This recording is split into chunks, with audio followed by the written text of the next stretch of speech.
Wisma ini dibangun di atas kuburan Tionghoa dan semua keluarga dan penghuni dari wisma itu katanya dibantai habis-habisan hingga tewas tanpa diketahui penyebabnya, Wak.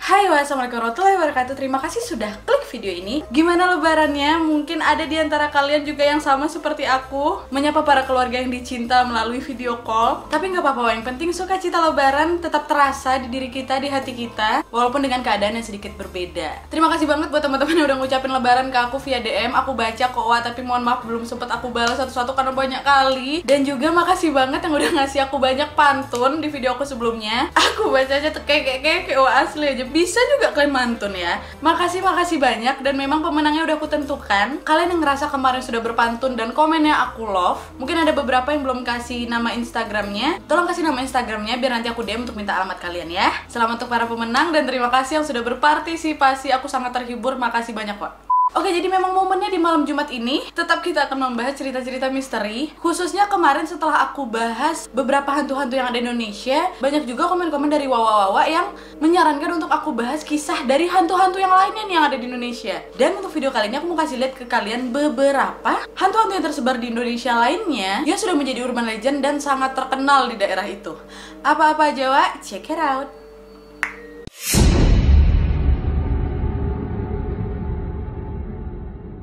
Yang pertama, hantu Nancy di Bandung. Jadi, Wak, sebenarnya nama hantu Nancy ini sering disebut di dua sekolah di Bandung, yaitu di SMA 3 dan SMA 5. Utamanya untuk mereka angkatan 90-an, baik siswa, baik siswi, guru, staf, pengajar lainnya. Dan bahkan ya, Wak, dari sekian banyaknya nama perempuan yang ada di sekolah itu, yang paling terkenal itu bukan yang hidup, tapi hantu Nancy ini selalu terdengar dari tahun ke tahun, bahkan sampai sekarang. Jadi sebenarnya apa sih asal-usul dari hantu Nancy ini? Jadi memang, Wak, dua sekolah tadi, SMA 3 dan SMA 5 itu merupakan bangunan peninggalan Belanda. Udah nggak heran lagi ya kan kalau udah peninggalan Belanda yang ada di Indonesia nih. Konon katanya di sekolah itu kerap terlihat penampakan noni Belanda yang dinamakan Nancy tadi. Nah, jadi ceritanya si Nancy ini dulunya adalah seorang bule berwajah cantik. Tapi sayangnya kisah kematiannya itu sangat tragis. Dari kisah mulut ke mulut dipercaya oleh warga di sekolah, bahkan warga Bandung, Nancy ini meninggal dunia karena bunuh diri dengan cara lompat dari tangga yang ada di dekat aula sekolah itu. Tapi tidak ada yang tahu alasan kenapa si Nancy ini bunuh diri, Wak. Yang jelas ceritanya itu udah kayak menyebar ke seantero Bandung, termasuk gencarnya dia menunjukkan diri. Ada yang bilang kalau dia ini bunuh diri gara-gara hubungan asmaranya tidak direstui oleh orang tuanya, dimana kala itu sekitar tahun 1989 silam, pernah ada guru SMA 5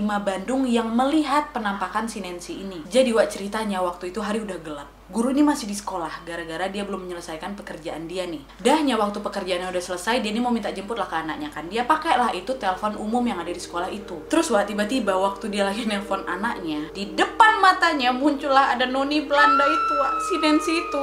Ya apa nggak pingsan dia langsung? Nggak sampai di situ aja, Wak. Masih ada nih kisah penampakan si Nancy. Waktu itu juga diceritakan adalah nih anak-anak angkatan 91. Jadi ceritanya gini, Wak. Waktu itu anak satu kelas ini masuk siang. Jadi adalah kan beberapa ruangan-ruangan kelas yang kosong kan. Waktu itu awalnya kelas mereka ini di bawah, tapi mungkin mau cari suasana baru, mereka kompak nih. Yuk, Wak, kita pindah ke atas saja yuk. Pindahlah nih satu kelas ke atas, Wak. Nah, supaya guru yang mengajar mereka ini tidak kebingungan waktu masuk kelas, mana anak-anak ini nggak ada. Akhirnya ketua kelas tadi memutuskan untuk turun ke ruangan guru memberitahukan bahwa mereka pindah ke kelas atas. Dah lah kan, dari kasih tahu sama ketua kelas itu ke gurunya kalau mereka pindah ke atas, guru itu pun mengiyakan. Naik lagi lah ketua kelas itu ke atas. Dahnya udah ditunggu, punya tunggu sampai 30 menitan, nggak datang gurunya ini. Dahnya nggak lama setelah itu, guru yang mereka tunggu pun akhirnya datang ke kelas mereka, Wak, yang di atas ini nih. Tapi guru itu naik nggak cuma sendirian, Wak, sama guru-guru yang lain dengan tampang marah. Kenapa guru ini marah? Karena selama 30 menit tadi, semua guru-guru ini mencari anak satu kelas ini. Dicari ke seluruh ruangan di sekolah, nggak ada mereka, Wak. Termasuk ke lantai-lantai atas tadi. Ya bingung lah anak-anak satu kelas tadi kan, loh kan tadi ketua kelas sudah ngabarin ibu kalau memang kami ini pindah ke atas. Ibu pun udah mengiyakan.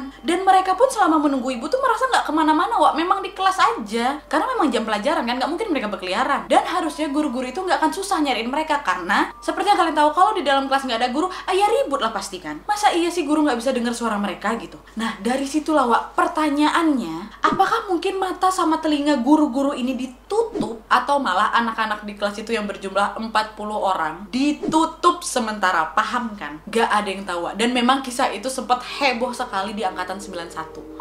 Tapi ngomong-ngomong soal Nancy, masyarakat juga sering menyebut nama lain yaitu Mang Uca. Mang Uca ini merupakan pengurus sekolah sekaligus kuncen. Jadi sedalam apa Mang Uca ini mengenali si Nancy? Adalah kisah waktu itu anak-anak angkatan 92, mereka ini seringkali meminta bantuan Mang Uca untuk mengamankan Nancy supaya tidak mengganggu kegiatan pramuka mereka. Karena kebetulan kegiatan pramuka itu dilakukan di lantai atas di malam hari, tempat dimana si Nancy ini suka berlalu lalang. Gak cuma kegiatan pramuka aja, tapi juga ada beberapa unit kegiatan lainnya yang sering mengadakan uji keberanian atau jurit malam. Disitulah Mang Uca ini suka berperan untuk membantu anak-anak di sana menjaga si Nancy. Katanya Mang Uca ini mampu memindahkan si Nancy dari tempat peraduannya di lantai atas itu ke tempat yang relatif lebih aman, yaitu di sekitar WC di bagian bawah SMA 3. Dan di sanalah Nancy harus menghabiskan malamnya yang katanya diberikan sesajen 1 kerat bir yang sudah disediakan mereka. 1 kerat bir, barbar juga Nancy ini ya. Dan memang syarat sesajen ini yang katanya harus dipenuhi. Karena kalau enggak, Nancy ini akan mengganggu anak-anak di sana sampai-sampai pernah menyebabkan beberapa siswa kesurupan. Karena memang saking terkenalnya Nancy ini, nggak cuma warga Bandung aja, nggak cuma anak-anak di SMA itu aja yang pengen ketemu si Nancy, Katanya kita, orang luar sana pun, bisa bertemu dengan Nancy dengan cara datang ke SMA itu di malam hari dan melakukan ritual pemanggilan Nancy. Siapapun yang mau bertemu dengan si Nancy harus mengelilingi sekolah itu sebanyak 3 kali, dan abis itu kalian berhentilah di depan gerbang. Terus katanya Nancy ini akan menampakkan dirinya di salah satu jendela di lantai atas, di mana jendela itu selalu terbuka. Bahkan kisah jendela yang terbuka ini, katanya jendela itu sebenarnya selalu ditutup berkali-kali, tapi entah kenapa di malam hari selalu terbuka lagi dan lagi. Ada kisah lain juga dari seorang penjual makanan yang selalu berjualan di malam hari di sekitar sekolah itu. Jadi dia ini mengaku pada saat berjualan di malam hari itu sempat didatangi perempuan untuk memesan nasi goreng kepada dia. Dan ketika sudah memesan makanan, perempuan ini berpesan untuk makanan itu nanti diantarin ya ke lantai atas, kata dia. Nah udahnya ada siap abang itu masakin masakannya, diantarlah itu betul ke atas kan. Ayah nggak ada orang. Gak cuma cerita di angkatan 90 aja, Bahkan memang kan saking terkenalnya Nancy ini, kisah dia dijadikan film, Katanya pada saat proses syuting pun beberapa artis dan kru film mengalami kerasukan. Sampai-sampai membuat proses syuting harus diberhentikan sebentar. Dan kalau dari versi film ini, katanya si Nancy ini meninggal akibat bunuh diri lantaran dia ini sudah diperkosa. Karena memang banyak sekali kabar yang beredar seputar kematiannya si Nancy ini. Ada yang bilang dia bunuh diri gara-gara tidak direstui orang tuanya, meninggal karena diperkosa, bahkan juga katanya Nancy ini merupakan korban pembantaian. Tapi terlepas dari alasan mana yang melatar belakangi kematian si Nancy ini, yang jelas urban legend satu ini begitu melekat di hati para alumni SMA 3 dan SMA 5, bahkan sangat melekat untuk warga-warga Bandung dan masyarakat Indonesia lainnya. Tapi kata aja nih ya, dia dahsyat nih jangan sepele kalian. Kalau dibahas dikit aja, katanya dia bisa datang. Makanya nih ya, setelah aku tahu mau bahas si Nancy, aku sengaja filming siang-siang, jadi aku nggak begitu takut. Gimana menurut kalian, ada nggak warga Bandung di sini? Apa cerita lain soal kisah Nancy ini? Boleh banget komen di bawah.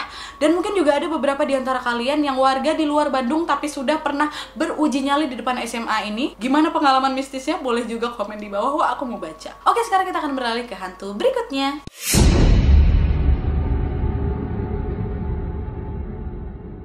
Yang kedua, Suster Maria di Balikpapan. Untuk kalian warga Balikpapan pasti sudah sangat familiar dengan kawasan Pegunungan Dups, di mana tempat ini merupakan sebuah dataran tinggi yang ada di kota Balikpapan yang menawarkan pemandangan perbukitan hijau yang sangat asri. Akan tetapi di balik keasrian yang ditawarkan di pemandangan ini, ternyata Gunung Dups memiliki beberapa spot yang diklaim angker oleh masyarakat sekitarnya, yaitu rumah dalang atau rumah pembantaian adalah tempat yang dianggap angker di Gunung Dups itu. Rumah itu tampak seperti hunian di barat, tepatnya seperti rumah-rumah yang ada di Selandia Baru. Tapi di rumah ini menyimpan cerita menyedihkan tentang Suster Maria. Jadi memang urban legend terkenal di Balikpapan ini menceritakan tentang sosok wanita yang semasa hidupnya merupakan perawat keturunan Belanda. Nasib Suster Maria ini sangat tragis karena dia ini dibantai oleh tentara Jepang di rumah itu. Pada saat itu, di tengah-tengah penguasaannya Belanda terhadap kilang-kilang minyak yang ada di Balikpapan,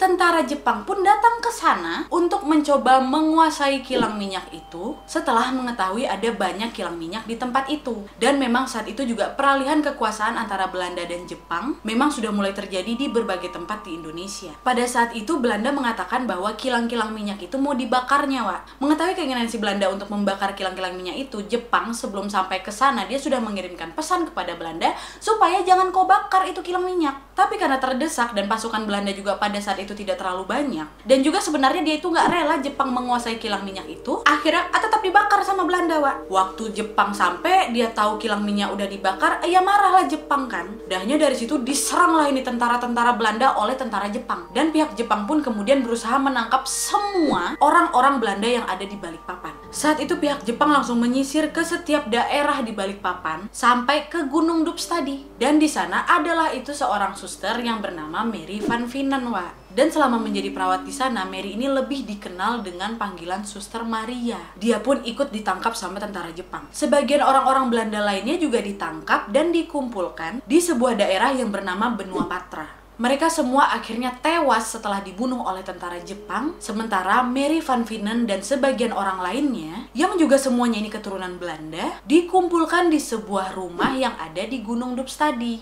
Ya itulah rumah itu, Wak. Dan setelah disandra di sana, beberapa orang Belanda di situ pun tetap melakukan perlawanan. Sementara itu ada juga beberapa di antara mereka yang mencoba untuk melarikan diri, termasuk si Mary Van Vienen tadi. Dan pada saat itu berhasil, Wak, si Mary dengan beberapa orang lainnya melarikan diri ke hutan-hutan dan ke jembatan gantung yang ada di situ. Keluarga Mary dan beberapa orang yang masih terperangkap di rumah itu pun langsung dibantai habis-habisan sama Jepang hingga meninggal. Setelah menghabisi mereka, tentara Jepang kembali mencari orang-orang yang berhasil kabur tadi, dan karena terdesak di jembatan gantung itu nggak bisa kemana-mana, ketangkap lah ini, Wak, si Mary dan beberapa orang yang lari tadi. Dan waktu ketangkap, mereka yang terjebak di jembatan gantung itu akhirnya dihabisi oleh Jepang semuanya, Wak. Termasuk Mary atau Suster Maria pastinya. Dan setelah hari itu, rumah yang digunakan Jepang untuk membantai semua orang Belanda itu dijuluki rumah pembantaian. Dan jembatan gantung tempat si Mary ini terjebak merupakan dua tempat yang menjadi tempat angker di Balikpapan, Wak. Di mana dipercaya sejak kematiannya, hantu Mary atau Suster Maria kerap menampakkan dirinya di situ, seolah-olah tidak menerima kematian tragisnya. Oke, Wak, jadi itu tadi kisah soal Suster Maria ini. Gimana menurut kalian? Ada atau tidak warga Balikpapan di sini? Sudah pernah berkunjung ke sana kah? Atau memang mungkin ada kisah lain seputar Suster Maria? Boleh komen di bawah.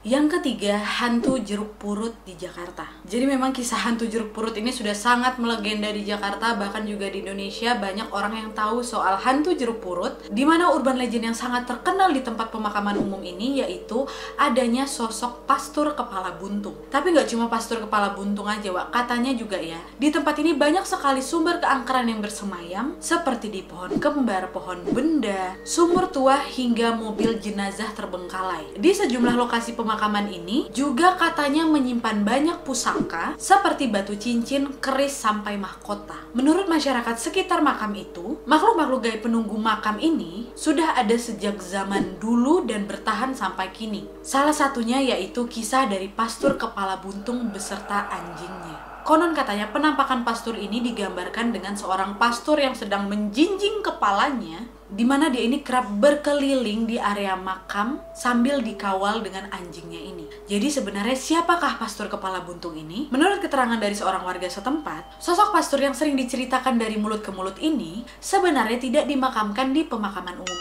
Sebenarnya tidak dimakamkan di pemakaman umum itu. Sebenarnya tidak dimakamkan di pemakaman umum itu. Sebenarnya tidak dimakamkan di pemakaman umum. Kenapa susah sih? Sebenarnya tidak dimakamkan di pemakaman umum itu. Nah, gitu. Oke. Sebenarnya tidak dimakamkan di pemakaman umum itu. Akhirnya bisa. Jadi ada cerita sebenarnya si pastur ini dimakamkan di tanah kusir, Wak. Tapi dia ini suka berkeliaran di makam jeruk purut ini untuk mencari makamnya. Dia lupa kali dia dimakamkan di mana ya. Tapi ada versi lain juga yang mengatakan bahwa sebenarnya si pastor ini merupakan seorang korban pembunuhan. Dan ada juga versi lain dari seorang penduduk yang juga tinggal di makam Jeruk Purut itu mengatakan kalau si pastor ini sebenarnya dihakimi massa karena dia ini sudah menghamili seorang perempuan warga setempat. Dan katanya perempuan yang dihamilinya ini adalah anak dari seorang ustadz, di mana ustadz ini tidak menerima kenyataan bahwa anaknya ini dihamili oleh seorang pastor. Dan akhirnya karena kesal, ustadz ini beserta beberapa warga langsung menangkapnya dan dipenggalah itu kepalanya, Wak. Dan setelah dipenggal, katanya sih tubuh serta kepalanya si pastor ini dibuang secara terpisah. Tapi lokasinya masih di sekitaran Jeruk Purut itu. Ada versi lain juga, Wak. Katanya nih, hantu pastor ini sebenarnya sudah ada dari zaman Belanda, di mana hal ini terjadi setelah para pribumi beranggapan bahwa semua orang Belanda adalah penjajah. Dan pastor yang tidak bersalah dan diketahui pada saat itu pun dia sudah menjadi warga Indonesia pun dianggap penjajah juga, Wak. Karena memang pada saat itu penampilan dari pastor ini masih seperti orang Belanda, baju yang dia kenakan pun berbeda dengan warga pribumi, maka mereka pun membunuh dan memutilasinya. Dan menurut kesaksian warga tadi, para pengurus makam itu mempercayai bahwa sosok hantu pastor ini sebenarnya sudah hilang sejak tahun 1997. Jika ada orang yang mengaku-ngaku melihat pastor kepala buntung, itu sebenarnya adalah jelmaan jin yang menyerupai sang pastor. Dan warga ini juga mengatakan sebenarnya ada tanda-tanda khusus saat sosok pastor kepala buntung ini datang, Wak. Tandanya adalah terdengarnya gonggongan anjing hanya sekali. Di saat itulah sosok pastor kepala buntung pasti datang. Dan katanya juga kalau kok kesana terus dengar lolongan anjing berkali-kali, itu bukan anjing si pastor tuh, Wak. Anjing lain tuh.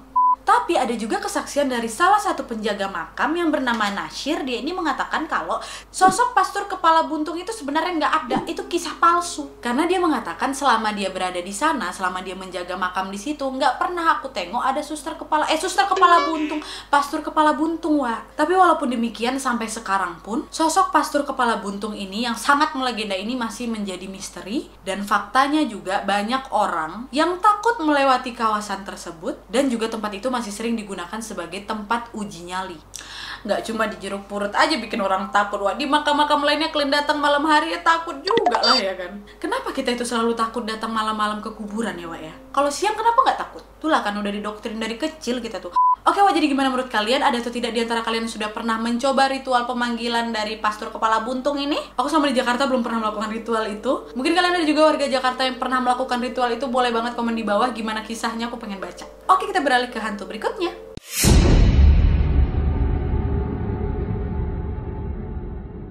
Yang keempat, hantu Halimah di Aceh. Jadi, Wak, di Aceh itu adalah sebuah jembatan yang dikenal dengan jembatan Seunapet yang tidak asing untuk para pengguna jalan nasional yang menghubungkan antara Medan dan Banda Aceh. Dan ada satu urban legend yang sangat terkenal di jembatan itu, yaitu sosok hantu Halimah yang kerap menampakkan dirinya di sana. Tapi, Wak, hantu Halimah ini resek. Dia ini kerap mengganggu para pengguna jalan. Bahkan hantu Halimah ini kerap dijadikan kambing hitam saat terjadinya kecelakaan lalu lintas di sana. Kabar yang beredar di masyarakat di situ mengatakan bahwa sebenarnya hantu Halimah ini merupakan korban yang tewas dibunuh setelah diperkosa. Terus jasadnya ini dibuang ke lembah jurang Seunapet yang dekat dengan jembatan itu. Dan konon katanya Halimah mengalami nasib tragis ini di tahun 1980-an. Dia yang pada saat itu sudah berusia 18 tahun berjalan sendirian untuk pulang ke rumahnya. Di tengah perjalanan dia ini diculik, Wak, oleh beberapa pemuda yang tidak dia kenal. Setelah diculik ya udah diperkosalah itu rame-rame. Setelah diperkosa, dibunuhlah sudah itu, Wak. Dan untuk membalaskan dendamnya, Halimah ini sengaja menampakkan dirinya, nggak usah dipanggil-panggil lagi, untuk membalaskan dendam akan kematiannya. Setiap kali dia ini mau menampakkan diri, dia tuh nggak cuma sendiri,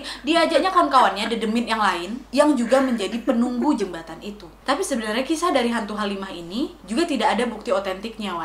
Hanya berkembang dari mulut ke mulut. Hal ini dikarenakan di jalur nasional Medan Aceh ini memang kerap mengalami kecelakaan. Karena di sisi kanan kiri jembatan kembar itu masih terlihat rimbun pepohonan dan juga ada belokan tajam yang juga cukup curam sehingga membuat banyak pengguna jalan mengalami kecelakaan di situ. Gimana menurut kalian? Ada warga Aceh di sini? Boleh komen di bawah. Yang terakhir,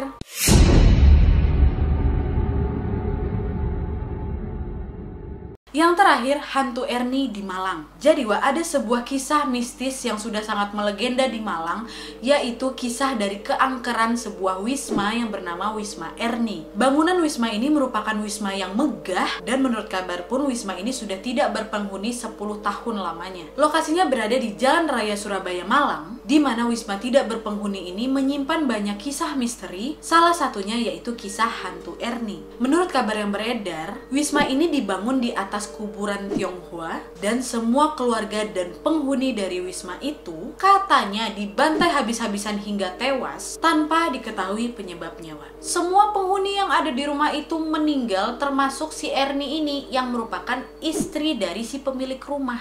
Tapi sebenarnya kisah ini juga belum ada kepastiannya. Yang jelas kisah ini sudah mulai beredar di tahun 1980-an. Dan sosok yang paling sering diceritakan oleh warga setempat adalah mengenai sosok Ernie yang konon sering duduk di balkon lantai 2 di wisma itu. Dan konon katanya juga sejak peristiwa pembantaian yang terjadi di tahun 80-an itu, Wisma Ernie sudah tidak pernah dikunjungi oleh siapapun. Penampakan sosok Ernie ini dibenarkan oleh seorang saksi mata yang mengaku dia ini pernah melihat penampakan sosok Ernie di balkon lantai 2 itu, di mana hantu Ernie ini berpenampilan seperti noni Belanda. Dan saksi lain juga mengatakan bahwa mereka pernah mendengar suara musik yang berasal dari wisma yang tidak berpenghuni itu.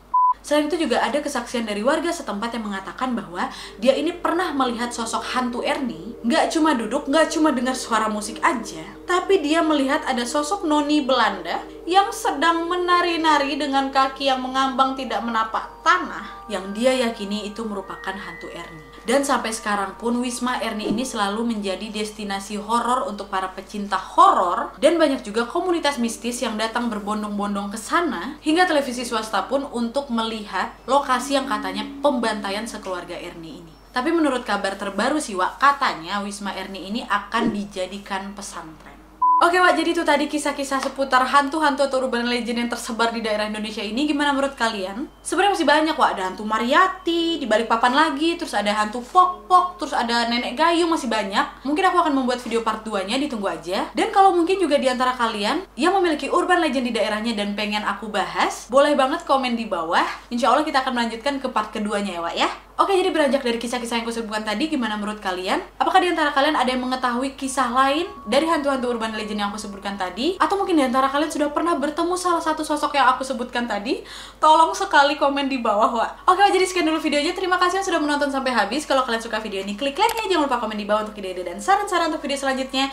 Jangan lupa nyalain notifikasinya supaya kalian tahu kalau aku upload video baru. And as always, jangan lupa untuk klik tombol subscribe supaya kalian sama-sama tahu informasi menarik dan menegangkan dari channel aku. See you next video, Wak. Bye!